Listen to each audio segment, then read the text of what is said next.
Everyone, welcome back my YouTube channel NCERT maths सब। आज हम बात करने वाले हैं कार्यपत्रक 65 की, जो कि कक्षा 9वीं के गणित विषय के लिए शिक्षा निदेशालय राष्ट्रीय राजधानी क्षेत्र दिल्ली से 9 दिसंबर 2020 के लिए रिलीज़ किया गया है। आज का हमारा विषय है अध्याय 1 संख्या पद्धति, वर्कशीट संख्या 1, 2 और 3 की पुनरावृत्ति। देखिए, पुनरावृत्ति में हम क्या करने वाले हैं, 1, 2 और 3 के कुछ प्रश्न दिए गए हैं जो हमें प्रयास करने हैं, उनको हल करने का प्रयास करने हैं, हमें एक्चुअली अभ्यास के लिए दिए गए हैं। देखिए, हम आगे बढ़े उससे पहले मैं इस चैप्टर 1 के बारे में पता होना चाहिए, अध्याय 1 के बारे में पता होना चाहिए। अध्याय 1 हमारा वास्तविक संख्याओं पर आधारित है और हम ये जानते हैं कि वास्तविक संख्याएं हमारे पास क्या 2 प्रकार की होती हैं। पहली आपकी है परिमेय संख्याएं और दूसरी है आपके पास अपरिमेय संख्याएं। परिमेय संख्याओं के जो दशमलव प्रसार हैं वो क्या होते हैं, 2 प्रकार के होते हैं। सबसे पहले पता होना चाहिए परिमेय संख्याएं क्या होती है। परिमेय संख्या है, इनको हम P/Q फॉर्म में लिख सकते हैं। परिमेय संख्याओं को हम क्या P/Q फॉर्म में लिख सकते हैं, जबकि अपरिमेय संख्याओं को P/Q फॉर्म में नहीं लिख सकते हैं। अब बात करते हैं परिमेय संख्याओं के दशमलव प्रसार की। तो परिमेय संख्या की जो दशमलव प्रसार है, देखिए परिमेय संख्याओं की बात कर रहे हैं हम लोग। तो परिमेय संख्याओं का दशमलव प्रसार, देखिए सबसे पहले परिमेय की बात करते हैं तो ये P/Q फॉर्म में लिख सकते हैं। अब इनके दशमलव प्रसार की बात करते हैं तो दशमलव प्रसार देखिए इनका एक तो क्या होता है, शांत दशमलव प्रसार। शांत दशमलव प्रसार मतलब जब P को Q से भाग करेंगे तो हम पूरा भाग हो जाएगा तो उसको बोलते हैं शांत दशमलव प्रसार।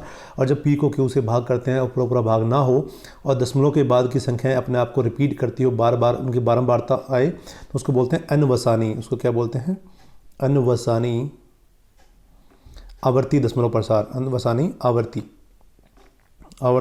दशमलव प्रसार। तो ये अपना आपका है, इसको बोलते हैं इंग्लिश में non terminating repeating decimal expansion. So अनवसानी आवर्ती दशमलव प्रसार। और जब पूरा भाग हो जाएगा तो उसको बोलते हैं शांत दशमलव प्रसार। अब बात करते हैं अपरिमेय संख्याओं की। अपरिमेय संख्याएं क्या होती है हमारे पास, अपरिमेय संख्याएं उनको P/Q फॉर्म में नहीं लिख सकते हैं। P/Q फॉर्म में नहीं लिख सकते हैं इनको। ये एक ही इनका दशमलव प्रसार क्या है, एक ही प्रकार का होता है, जो कि नॉन टर्मिनेटिंग नॉन रिपीटिंग। मतलब क्या होता है, अनवसानी अनावर्ती। क्या होता है, अनवसानी, ना ही तो पूरा भाग होगा और ना ही जो उसके बाद दशमलव के बाद भिन्न आ रहे हैं वो संख्याएं आ रही है वो भी रिपीट करेंगे, वो सारी भिन्न भिन्न होंगी। तो अनवसानी अनावर्ती, उनकी रिपीटिशन भी नहीं होती है, अनावर्ती। तो याद रखेंगे। जो हमारा अपरिमेय है वो क्या होगा, अनवसानी अनावर्ती। देखिए तो याद रखेंगे अपरिमेय संख्या क्या है, अनवसानी अनावर्ती। अब देखते हैं पहला प्रश्न। पहले प्रश्न में दिया गया कि अपरिमेय संख्याओं का दशमलव प्रसार होता है। अभी भी डिस्कस किया कि जो अपरिमेय संख्या है उनका दशमलव प्रसार क्या होता है, अनवसानी अनावर्ती होता है। तो ऑप्शन 3 हमारा राइट आंसर होगा। ऑप्शन 3 जो आपका विकल्प 3 है वो आपका सही उत्तर होगा। अनवसानी अनावर्ती आपका दशमलव प्रसार होगा अपरिमेय संख्याओं का। देखते हैं प्रश्न नंबर 2। 2 परिमेय संख्याओं के बीच डैश परिमेय संख्याएं होती हैं। तो देखिए 2 परिमेय संख्याओं के बीच आपको परिमेय संख्याओं की संख्या बतानी है, 1, 2, अपरिमित और कोई नहीं। तो अपरिमित मतलब इनफाइनाइट। बिल्कुल सही है, ये आपका ऑप्शन 3 आपका सही होगा कि 2 परिमेय संख्याओं के बीच क्या है, अपरिमित परिमेय संख्याएं होती है, इनफाइनाइट रैशनल नंबर होते हैं उनके बीच में। तो अपरिमित आपका सही उत्तर होगा। प्रश्न नंबर 3, 22/7 को दशमलव रूप में लिखने पर मिलता है डैश।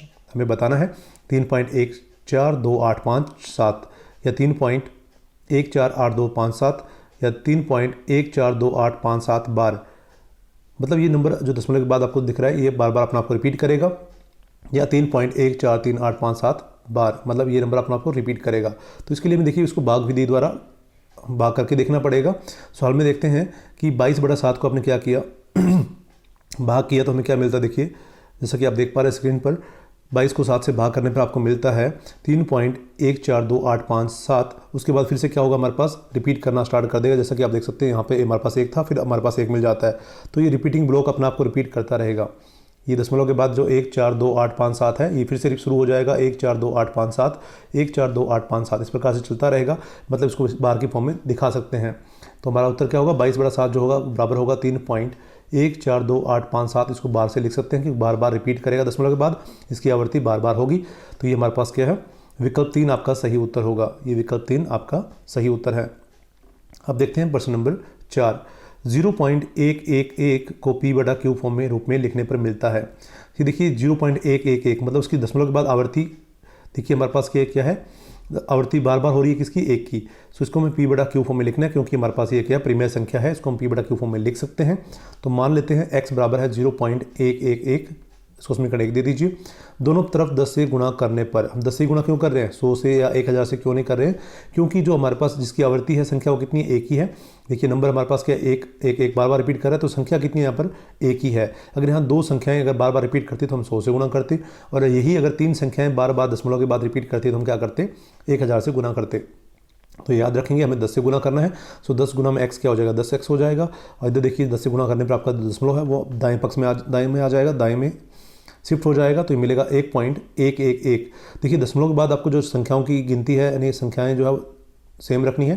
तो 3 संख्याएं रखिए दशमलव के बाद, क्योंकि यहाँ पे हमारे पास इन्फानाइट है, अपरिमित संख्या है, तो हमें कोई फर्क नहीं पड़ता कि हम बराबर रखें। तो सो देखिए दशमलव के बाद हमारे पास क्या है, 111, और यहाँ भी हमारे पास क्या है 0.11। तो आपको दशमलव के बाद जो संख्याओं की गिनती है वो सेम रखनी है।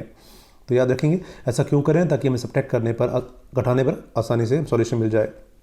सो समीकरण 1 को 2 में से घटाने पर, समीकरण 1 हमारे पास क्या है, x है, तो 10, और इधर बाएं पक्ष में हमारे पास क्या 10x है, 10x माइनस x करेंगे तो 9x मिल जाएगा। दाएं पक्ष में देखते हैं तो 1.111 माइनस करेंगे 0.111, तो घटाने में मिलेगा 1.00, मतलब 1 कह सकते हैं। तो x बराबर मिलेगा 1/9, 9 को दाएं पक्ष में भेज दीजिए तो ये आ जाएगा बटा में, तो 1/9। तो अतः 0.111 को हम लिख सकते हैं 1/9। तो विकल्प 1 आपका सही उत्तर है, जो कि 1/9 है। सो बढ़ते हैं प्रश्न नंबर 5 की तरफ। देखिए प्रश्न नंबर 5 में दिया गया 0.32 बार को p/q फॉर्म में लिखने पर मिलता है। सो देखिए ये भी हमारे पास क्या प्रीमियर संख्या है, क्योंकि इसमें 2 बार बार रिपीट होता है, इसकी आवृत्ति बार बार है, तो 2 की आवृत्ति है। 2 हमारे पास एक ही संख्या, तो हम 10 से ही गुना करेंगे इसमें भी। सो माना x बराबर है 0.32 बार। सो अब देखिए 0.32, देखिए 2 की आवृत्ति है, तो हम लिख सकते हैं 2 डैश डैश। तो इस प्रकार से लिखने पर समीकरण 1 मिल जाता है। दोनों तरफ 10 से गुना करने पर, क्योंकि यहाँ पे एक ही संख्या की आवृत्ति हो रही है जो कि 2 है, सो हम 10 से गुना करेंगे। अगर 2 संख्याओं की आवृत्ति होती तो हम क्या करते, 100 से गुना करते, और 3 संख्याओं की आवृत्ति होती तो हम 1000 से गुना करते। सो अब देखिए हमें क्या मिलेगा, 10x। सो मिल जाता हमें 10x बराबर है 3.22, 10 से गुना करने में मिलेगा 10x बराबर 3.222, समीकरण 2। अब समीकरण 1 को समीकरण 2 में से घटाने पर हमें मिलेगा 10x माइनस x, तो बराबर मिल जाएगा 3.222 माइनस 0.322, सो मिलेगा 9x बराबर 2.9। सो 9x बराबर 2.9, x बराबर मिल जाएगा 2.9/9। अब दशमलव हटाने पर मिलेगा 29/90। सो 29/90 हमारे पास क्या है 0.32 बार, जो है 0.32 बार है, बराबर इसको लिख सकते हैं 29/90, जो कि विकल्प 3 आपका सही उत्तर है। अब देखते हैं विकल्प 3 हमारा क्या था, 29/90, तो तब लिख सकते हैं 0.32 बार को 29/90। अब देखिए प्रश्न नंबर 6 में हमें क्या दिया गया, नीचे दी गई संख्याओं में से प्रीमेय और अप्रीमेय संख्याएं अलग कीजिए। तो हमने अभी भी पढ़ा कि प्रीमेय संख्याओं को p/q फॉर्म में लिख सकते हैं, अप्रीमेय संख्याओं को p/q फॉर्म में नहीं लिख सकते हैं। दूसरा हमने पढ़ा कि प्रीमेय संख्याएं 2 प्रकार की होती है, एक शांत दशमलव प्रसार होता है, दूसरा क्या है अनुवसानी आवर्ती दशमलव प्रसार होता है। या तो पूरा भाग हो जाता है प्रीमेय संख्याएं, और दूसरा नहीं होता है, तो दशमलव के बाद जो आपकी संख्याएं वो बार बार उनकी आवृत्ति होती है, उसको बोलते हैं अनुवसानी आवर्ती दशमलव प्रसार। जबकि अप्रीमेय संख्याएं क्या होती है, पूरा भाग नहीं होती है, और दशमलव के बाद जो आपकी संख्याएं उनकी आवृत्ति भी नहीं होती है, वो अनावर्ती होती है, सारी संख्याएं भिन्न भिन्न होती है, तो उसको बोलते हैं अनुवसानी अनावर्ती दशमलव प्रसार। सो देखिए हमें बताना है कि इनमें से कौन सी प्रीमेय संख्याएं हैं। सो प्रीमेय संख्या जो p/q फॉर्म में लिख सकते हैं, या आपके पास अनुवसानी आवर्ती दशमलव प्रसार है, वो संख्याएं देखनी है। तो प्रीमेय संख्या हमारे पास क्या है, यहाँ पे 88 है, जिसको p/q फॉर्म में लिख सकते हैं। 98/3 है, 25 63 98.25 63 98। देखिए पूरा आपका शांत प्रसार है। उसी प्रकार से 7.45672 4.672, ये देखिए आपकी वह संख्या, ये बार बार आवृत्ति हो रही है इसकी, तो ये हमारे पास क्या है, प्रीमेय संख्या है। अप्रीमेय संख्या में क्या है, देखिए 29.34927, ये देखिए सारी संख्याएं भिन्न है दशमलव के बाद, तो ये अप्रीमेय संख्या होगी।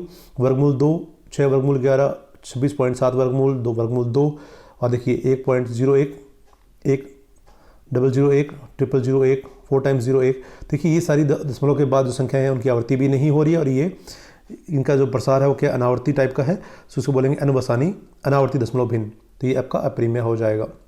सो देखिए जब भी संख्याओं की जो ये घात है वो क्या है, अगर बटा में है, यानी 1/2, 1/3 वर्गमूल का मतलब 1/2, तो घात 1/2, 1/3, 1/5 कुछ भी है, तो अगर घात आपकी फ्रैक्शन में है, भिन्न में है, तो हम उसको बोलेंगे अप्रीमेय संख्या। अब देखिए प्रश्न नंबर 7 में करना है, निर्देशानुसार उत्तर दीजिए। सो 0.06 बार को पी बटा क्यू फॉर्म में लिखना है। सो x बराबर हम लिख देंगे 0.06 बार, अथवा इसको लिख सकते हैं आवृत्ति में, तो x बराबर है 0.066 डैश डैश, क्योंकि 6 की आवृत्ति हो रही है। समीकरण 1 को दोनों तरफ 10 से गुणा करने पर, क्योंकि यहाँ पे एक ही संख्या की आवृत्ति होती है जो कि 6 है, तो इसलिए 10 से गुणा करेंगे। सो 10x बराबर मिल जाएगा 0.666, समीकरण 2 दे दीजिए। अब समीकरण 1 को समीकरण 2 में से घटाने पर मिल जाएगा 10x माइनस एक्स बराबर 0.666 माइनस 0.066, सो मिलेगा 9x बराबर 0.6, x बराबर 0.6 बटा 9, 6 बटा 90, और इसको लिख सकते हैं 1 बटा 15। सो 0.06 बार को लिख सकते हैं 1 बटा 15, जो कि हमें दर्शाना था पी बटा क्यू फॉर्म में, तो हमारा आंसर मिलेगा 0.06 बार को लिख सकते हैं 1 बटा 15। सो अब देखिए हमारे पास भाग 2 में ऐसी दो अप्रिमेय संख्याओं का उदाहरण दीजिए जिनको गुणा करने पर प्राप्त हो प्रिमेय संख्या और अप्रिमेय संख्या। सो माना दो प्रिमेय संख्याएं कौन सी हमारे पास, वर्गमूल 2 ले लेते हैं और वर्गमूल 8 ले लेते हैं। ये दोनों ही हमारे पास क्या है, अप्रिमेय संख्या है, बट इनको गुणा करने पर प्रिमेय संख्या आनी चाहिए। सो देखिए वर्गमूल 2 और 8 का गुणफल होगा, वो क्या होगा, वर्गमूल 2 गुना वर्गमूल 8, ये बन जाएगा वर्गमूल 16। वर्गमूल 16 देखिए 16 का गुणखंड करेंगे तो हमें क्या मिलेगा, 2 गुना 2 गुना 2 2। अब इनके देखिए जोड़े बना के बाहर करेंगे तो 2 गुना 2 जो कि 4 मिलेगा, और 4 को हम पी बटा क्यू फॉर्म में लिख सकते हैं। सो ये क्या बनेगी, हमारे पास प्रिमेय संख्या बन जाती है। सो वर्गमूल 2 वर्गमूल 8 दोनों ही अप्रिमेय संख्या थी, जबकि वर्गमूल 4 आपका प्रिमेय संख्या है। सो माना दो अप्रिमेय संख्या, अब देखिए हमें दो अप्रिमेय संख्या लेनी है और उनका गुणफल भी अप्रिमेय ही दिखाना है। सो हम ले लेते हैं वर्गमूल 2 और वर्गमूल 3, इनका गुणफल करेंगे तो वर्गमूल 2 गुना वर्गमूल 3 क्या होगा, वर्गमूल 6। तो वर्गमूल 6 भी क्या है, एक प्रिमेय संख्या, अप्रिमेय संख्या है, तो इसको भी हम पी बटा क्यू फॉर्म में नहीं लिख सकते हैं। तो वर्गमूल 2 और वर्गमूल 3 हमने लिया अप्रिमेय संख्या है। ऐसी हमारे पास अपरिमित अप्रिमेय संख्या है जिनका गुणफल भी क्या होगा, अप्रिमेय ही संख्या ही होगा। अब देखते हैं 1 बटा वर्गमूल 8 में हर का प्रिमेयकरण हमें करना है। जैसा कि आप देख पा रहे हैं हमें संख्या दी गई है 1 बटा वर्गमूल 8, हर का प्रिमेय करने पर हमें क्या मिलेगा, वर्गमूल 8 से गुणा करना है, वर्गमूल 8 से भाग करना है। सो वर्गमूल 8 गुना 1 वर्गमूल 8 होगा। वर्गमूल 8 के देखिए गुणखंड करेंगे, अभाज्य गुणखंड करेंगे तो 2 गुना 2 गुना 2, और वर्गमूल 8 गुना वर्गमूल 8 का हो जाएगा वर्गमूल 8 का वर्ग से वर्गमूल कट जाएगा। सो इसको देखिए जोड़ा बनाएंगे, बाहर करेंगे तो 2 वर्गमूल 2 हो जाएगा, बटा में 8, 2 चौके 8 मिल जाता है वर्गमूल 2 बटा 4। इसको हम लिख सकते हैं 1 बटा 4 गुना में वर्गमूल 2। सो 1 बटा वर्गमूल 8 बराबर है 1 बटा 4 गुना में वर्गमूल 2। So this is all about question number 7 and worksheet number 65. So if you learn from this video, then please do subscribe my channel and share this video as much as you can. Thanks for watching.